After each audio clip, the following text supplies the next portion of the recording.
The heading is lacking social connection is as dangerous as smoking up to 15 cigarettes a day.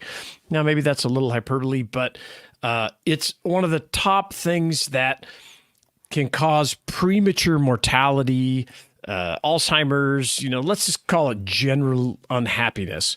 Yeah. And one of the things I hear a lot, I've been coaching more and more business owners over the last, this last 6-8 months. Sure. I just hear it over and over. It's really lonely. And then I saw this come up on X in a post from Sahil Bloom, who's a guy's got like 1 million followers.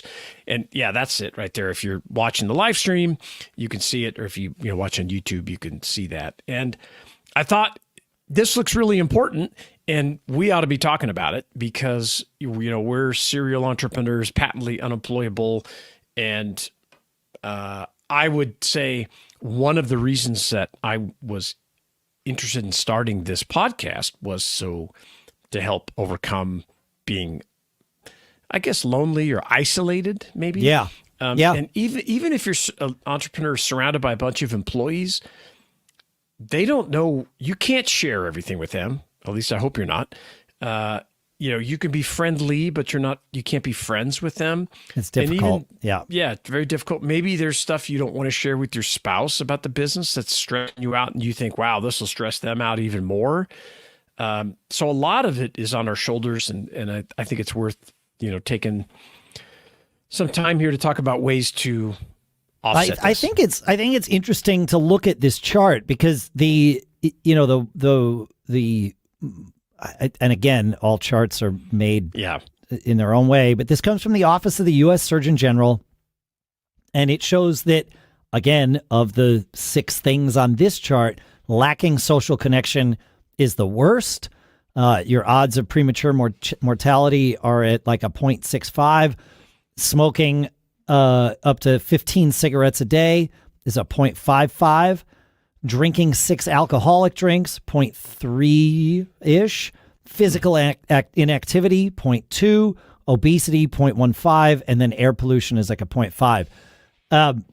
Because it's possible as an entrepreneur, you might wind up checking more than one of these boxes, right? The lacking of social connection, that's very easy.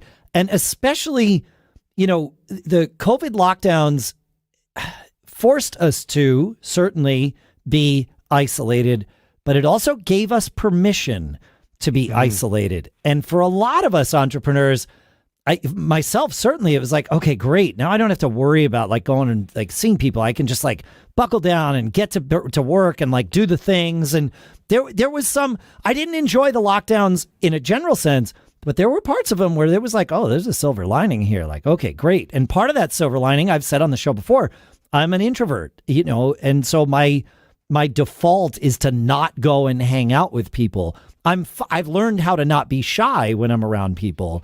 Right. But, it was easy to revert to that default when literally, everybody was saying you're not allowed. Yeah, so it's a really good point too. No problem. Yes. But then you've got physical inactivity. Depending on how much you drink, and of course, those things can lead to obesity. So you start stacking these things. It's not so good. No. So, and you do have to, it's a skill that you have to practice, that being connecting. It doesn't come naturally to everybody. And it is easy to kind of burrow in like a tick and focus on that's a bad analogy, but I like that. Because you're just like, I'm going to get this done. I'm building this thing. I'm doing this project. I've got all these digital tools, which are wonderful, allow you to work from everywhere. But is it, can you connect with people on that level? So I think you have to work at it, whether it's, family and friends getting out, but also, joining peer groups for your business. Like that sounds like a nightmare to me. I'm not a joiner, but I will tell you, having been involved with peer groups and business groups on X since I've been putting a lot of time in there, That feels great, man. I love it. And they're pushing me as well, to do certain things and holding me accountable on certain things. And just that interaction,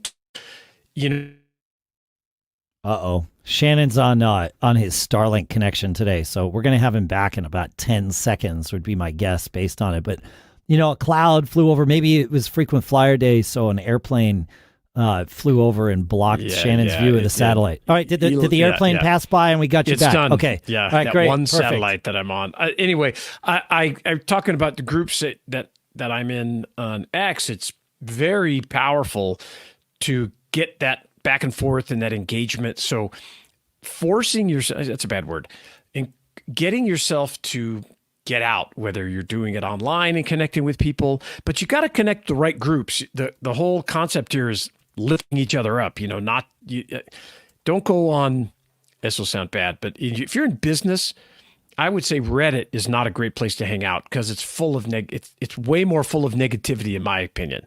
And, there's a much bigger victim mentality, and maybe that's in certain corners of X as well. So I don't want. Oh, it's definitely in certain corners of X. Yeah, I'm sure there is. But in my corner, it's very encouraging, helping you out, offering suggestions. But you have to put the effort into it. We started with a group of about 10 people, and only about 5 of them really engaged. So we split off with our group, and then we started bringing in other people that we thought, hey, this is a good fit. This person taught, they're going, they want to help, they want to add to something. I think now we have 9 people in this group, and not only do we talk every day in the chat, but we do a call once a week, which I'm going to start recording so we can publish a podcast, because it's basically like this conversation. It's here. Like this, right? Yeah, of course. Yeah.